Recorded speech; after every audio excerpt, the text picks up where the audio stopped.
Better grab that camera because we're doing a magic moment at the card pool. I'm your host, Stu Galetta. And I'm Kyle Robertson. And today we're taking a quick look at the Guilds of Ravnica set about to come out. Yes, this is very exciting. I'm always looking forward to taking another trip back to Ravnica. And I have to admit, while I wasn't really impressed by the initial spoilers, the more that have come out, the more I'm like, okay, this is serious. We're actually looking at something really good here. Dude, I liked it as soon as it started coming out. I didn't love it initially, but there was cards I liked, and you've been telling me about this set for a while. Like, they could do so much more. But anyway, I'll digress.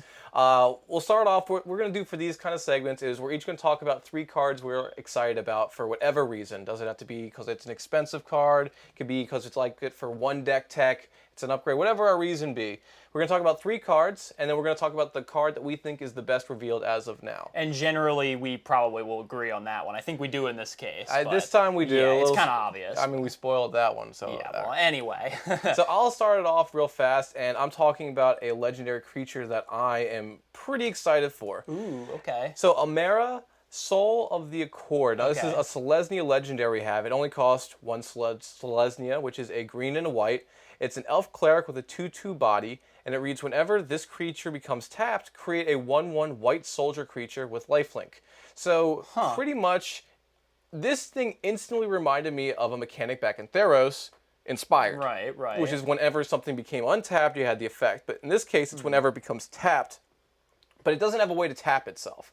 But there's so many things in Magic that pretty much can tap stuff, and this screamed out to me, it's a King Mahar deck, who is... in a different color. Yeah, he's black from the Theros block, but the Inspired, untap, exile a creature, get a gold. This is you untap, you don't kill anything, but you do get creature tokens, which is interesting because this screams out abuse with vehicles. Totally. I really like this. A green-white vehicle deck? Is that a thing? It is now, I guess. Well, so yes and no. That was one of the mechanics I was thinking about for it. Vehicles, yes, but we also have equipments that can go ahead and tap. But the strongest thing ever... is usually the most expensive thing in Magic to make the deck work, and these are cheap. Lands. We have tons of lands that tap creatures down. That's true. We've seen Survivor's Encampment, which is you tap a creature, you produce 1 mana any color. So that's mana fixing, getting a creature. It only helps with this deck, and it's incredible for that. Yeah, and obviously this was meant to work really well with the Convoke ability, which is making a return in Guilds of Ravnica. So obviously this is kind of a payoff for that, but also this works really, really well with existing cards that make use of multiple creature tokens on the battlefield. Glare of Subdual, an enchantment where you get to tap a creature and tap another creature. Yeah. That screams out abuse with this automatically, so... Yeah, I love it for that effect. And also there's even a card we talked about from our future site, one of my actual hidden gems. I can't remember the life of me for the card name, so I apologize to myself in that video, which actually I think I'll link it here. It'll be in the blip above me in the corner.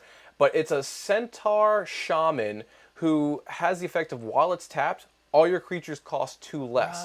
Right, yeah. So legit, you tap it with Convoke, or the land, or vehicles, or equipments, or any vast thing out there, and pretty much you lower the cost. So this deck is very off-the-grid meta for me, and I love those kind of decks because how do you plan for those? I kind of do as well, yeah. And a 2/2 for 2, and it's an elf too as well, in good tribal colors. Very interesting, very interesting. I hate the fact that it doesn't actually make elf tokens, but, whatever. Yeah, so, like, Priest of Titania pretty much wouldn't work in that. Yeah, but you said the tokens had lifelink, though. That's interesting. So you had, again, so this has so many ways to go, but enough of my card. I could talk about this one forever. Well, I'm sure we could for all of these, but yeah, let's move on to one that's in a totally different color scheme. We're going to the Is It Guild for mine, and it's called Thousand Year Storm. Of course it is. Yeah. Of course it is. And Storm being the operative word here. It's a 6-mana enchantment, 4 blue and a red. And it says, whenever you cast an instant or sorcery spell, copy it for each other instant or sorcery you've cast before it this turn. You may choose new targets for the copies. So basically what this is saying is it gives a slightly more limited version of Storm to all of your instants and sorceries, which for just 6 mana, you plop this down on the field. Sure, you might waste a turn doing it, but if this sticks around, things are going to get crazy really fast, and you're probably going to win the game. Yeah, So easily. Yeah, this thing is awesome. Yeah, What no can I say? surprise you chose this. You have a Storm deck. You love your Storm deck. I love the Izzet, so And there you go. many players love Storm for obvious reasons. They are a great form of win con. They're fun for janky builds even because they're in all colors. This is pretty much Maelstrom Nexus for Storm. In short, Maelstrom Right. Nexus gives Cascade, but I think it's only for the first spell you cast. So Right, yep. and that one it costs Skittles, one of every color. This one costs one more, but is easier on the mana cost, and I'd say this is arguably stronger than that. And just, there are so many different awesome things you could do with this. I can't even begin to name them all or think of them all right now, but just think of casting a rather large epic experiment with this thing and hitting a couple instants and sorceries. You have to do exponential math there, and that's just... It grows. Wow. Yeah, it's like rabbits. They just kind of grow at a really ridiculous rate sometimes. And yeah, that is I think this literally one, this. yeah, that kind of speaks for itself. I don't really feel a need to say much more about that other than it's really cool, and I'm really looking forward to playing with it. I'm not wanting you to play with this card at all. At all. But anyway, enough about that horrible card. Right. Great card. And Mythic. It's definitely worth a Mythic. Now, my number 2 is going to go to another Legendary. I just love this. It's called... I mean, I love it. I can't read the name. Etrata the Silencer. Thank I like you. saying it because it's in my guild, Dimir. Yes. Yes, and Dimir is actually looking pretty cool for this set. Oh, yeah. If you're ready for the lore, I definitely am. But it costs 4 mana, 2 generic, and a Dimir, which is a blue and a black, for a 3/5 legendary vampire assassin, which is a cool nice. Yeah. subtext right there. And it reads, this creature can't be blocked. Nice. Pretty good. Secondly, whenever this creature deals combat damage to a player, exile target creature that player controls, and put a hit counter on that card. Right. That player loses the game if they own 3 or more exiled cards with hit counters on them. Wow. And then lastly, this is a little bit of the downside, is after that happens, you have to shuffle this commander back into the deck. Now, again, it's not like the old school Tuck rule, so it goes back to the command zone, which is not as bad as getting ablationed away. But it's still, it makes it so the longevity of the card isn't as good. All right, you got me excited for a minute there, but that drawback is kind of Well, all right, let me bring you back into the synergy realm of this. So it's unblockable, so you don't need any kind of stuff to make it work. You don't need Thassa, you don't need Whisper Silk Cloak. It's just It is true. Ninja decks are going to love this thing. So. Oh, totally. But also, the mono black card, the legendary, if you don't cast it from your hand, you lose the game, but if it deals damage... Phage the Untouchable. Phage the Untouchable. This is a more practical Phage the Untouchable for I mean, it even Commander, gets rid of creatures for you, which is pretty good. which is phenomenal. Which, again, that's also... All right, so it's a win con on a Commander. Just flat out win con, and we don't see that. Like, there's someone's like, oh, this is broken because X, Y, Z. Like, Kiki's broken for what it can do with other cards. Yeah, and this is fair. It takes some skill to actually do something. Not too much, I think. If you're doing Gentleman's old school Magic, this thing will be a powerhouse. But with some more decks, like if you're in a meta with your friends and they don't use a lot of creatures, this might not hit. Perhaps You not. have to hit a creature with this every single time. So hit or miss, but also this can be quicker. You have double strike. You have other sorts of mechanics to make it so there's additional combats and stuff like double that. strike, that'd be really nice. And I mean, we were speculating about this card for a little bit. There might be some sort of play with Deadeye. Yeah, Rule Sharks, get at me with this because I'm not sure if this would actually work, but if you really read the wording on this card closely, I think it's possible that you might be able to blink her out before her self-oblation effect keep her around. Maybe? Maybe, because again, it is how the sentence structure works, where the periods are. It is separating the effects into different chunks. Again, we're not judges, but still... It's possible, and that's pretty cool, and actually. It ends games. It's creature-based, everything else like that. Exile, you leave yourself vulnerable, but these are super strong colors, and it could work in a variety of homes. It can work as its own, etc. I think the Dimir legendaries are okay this time around, but personally, I like the cards that are just in guild. Like my next card, if you don't mind me going on here, a very Dimir card because it uses the new guild keyword. My card, personally, my probably favorite out of all of these we're going to talk about is Doom Whisperer.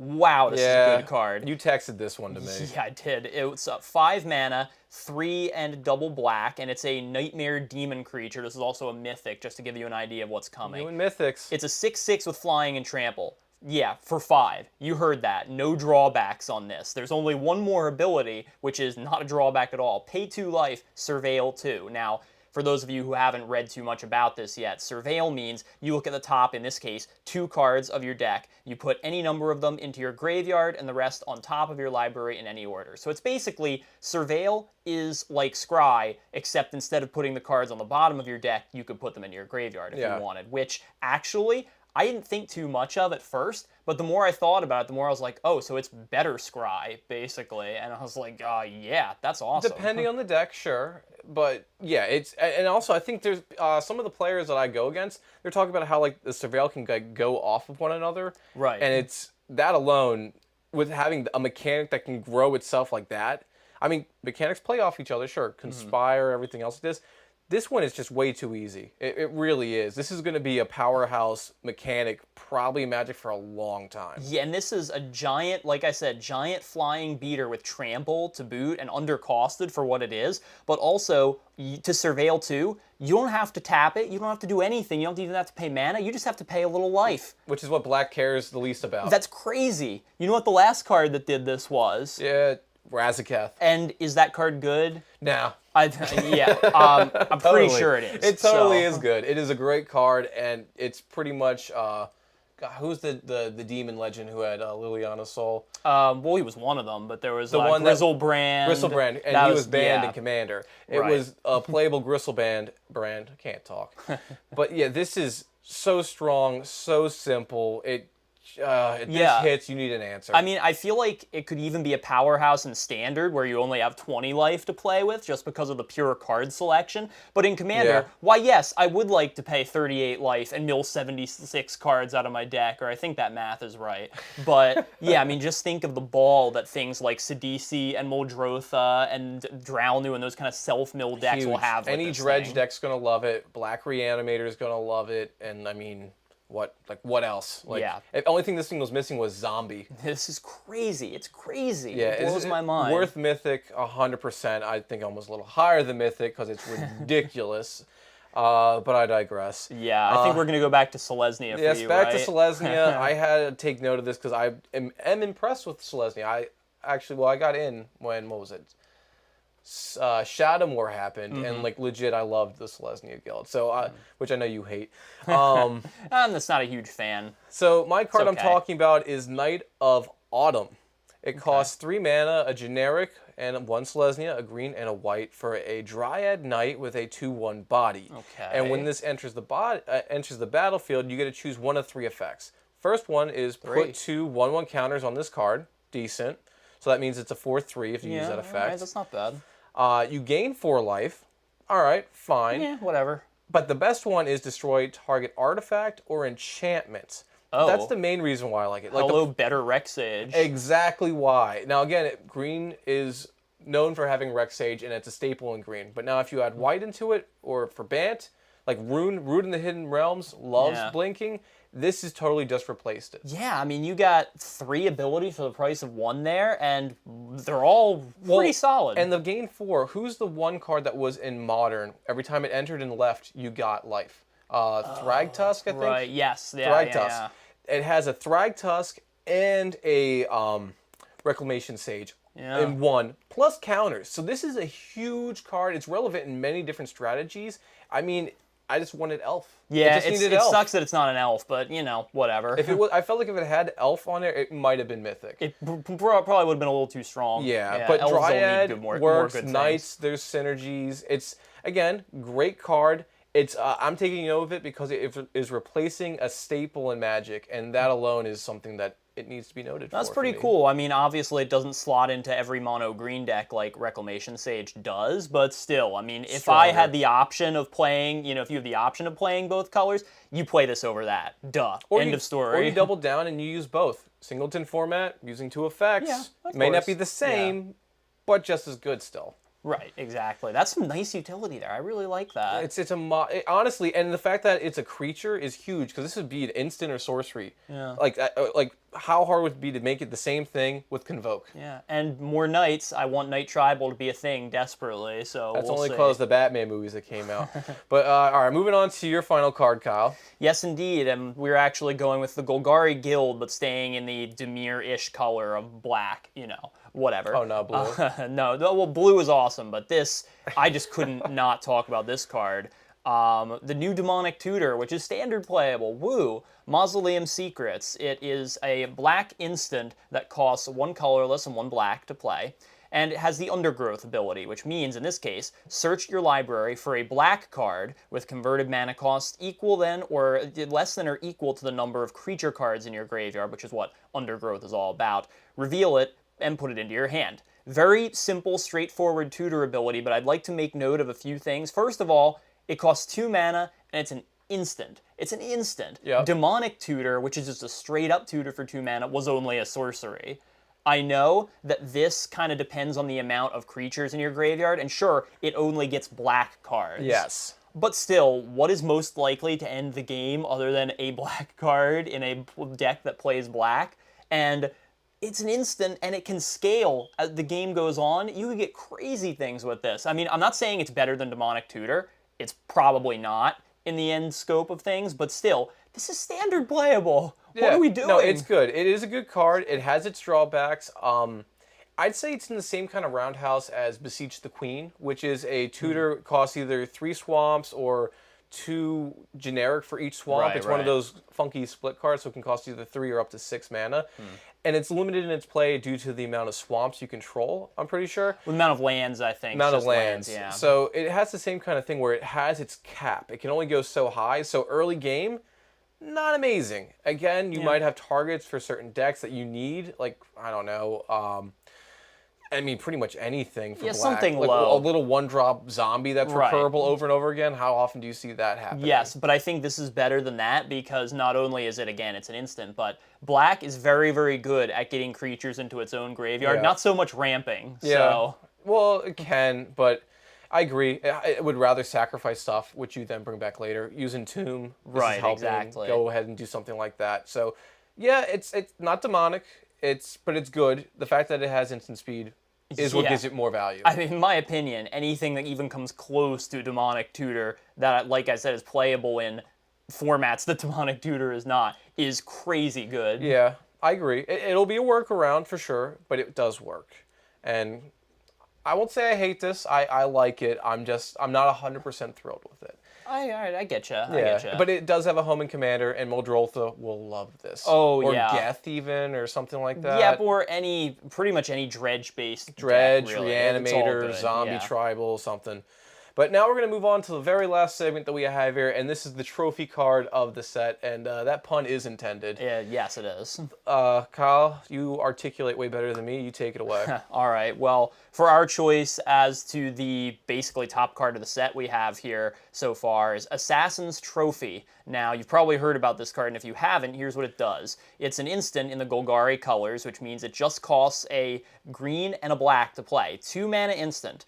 Destroy target permanent an opponent controls. Its controller may then search their deck for a basic land card, put it onto the battlefield, and then shuffle their library. So, yeah, you heard that right. Yeah. This is a 2 mana Vindicate. No, it is an abrupt decay without the drawback.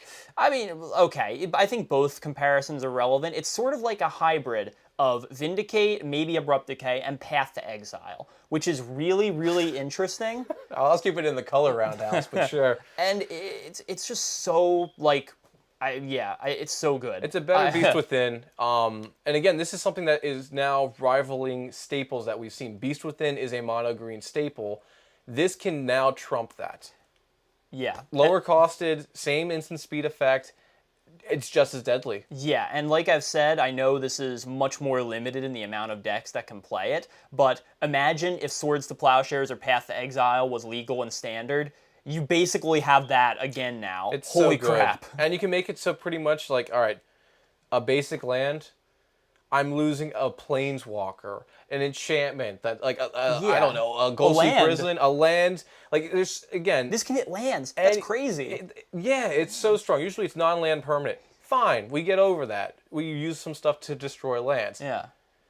you got a replacement now. It's so good. I think that a whole new deck will rise up around this in Standard, and in Modern, this is going to be extremely playable. I think people will end up debating whether this or Abrupt Decay is the better card. This is I don't way know, better. man. This is way better, but again, you would double down. You don't have to worry about any of the forms of removal. You don't have to really worry about board wipes anymore. Use 4 copies of both. And I've seen, I don't know, I've seen some people kind of whining about this card because they're like, oh, well, it gives them a free land and it helps them ramp.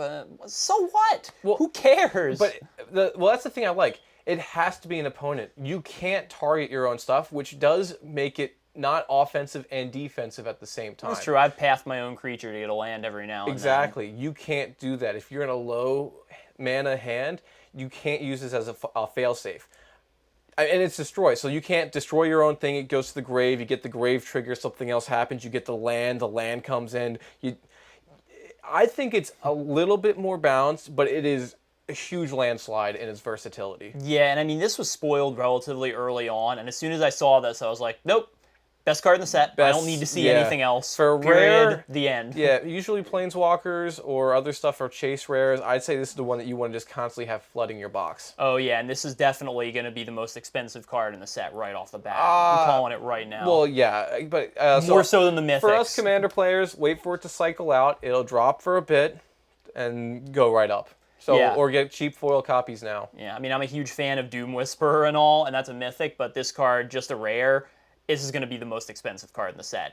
Get him for as low as you can, which is not going to be easy. I agree. It's we're at that point. But anyway, so that is going to conclude our magic moments that we have for right now. This is our first one, so bear with us if it's a little rough. But if you want to see more of these, be sure to let us know. We'll try to do our best to get into segments of newer sets that are released. They're not as easy for us to get done. Definitely. And give us your thoughts on Guilds of Ravnica, too, on social media, in the comments down below. You can reach out to us, for example, at our Reddit, Twitter, and Facebook pages, all at the handle MGG TheCardPool. Yep, and also let us know what is the superior guild and who you think is siding with Bolas. Yeah. That's also for you Vorthos out there. But very interesting. Until then, I'm Stu Galetta. And I'm Kyle Robertson. And we'll see you next time at the Card Pool.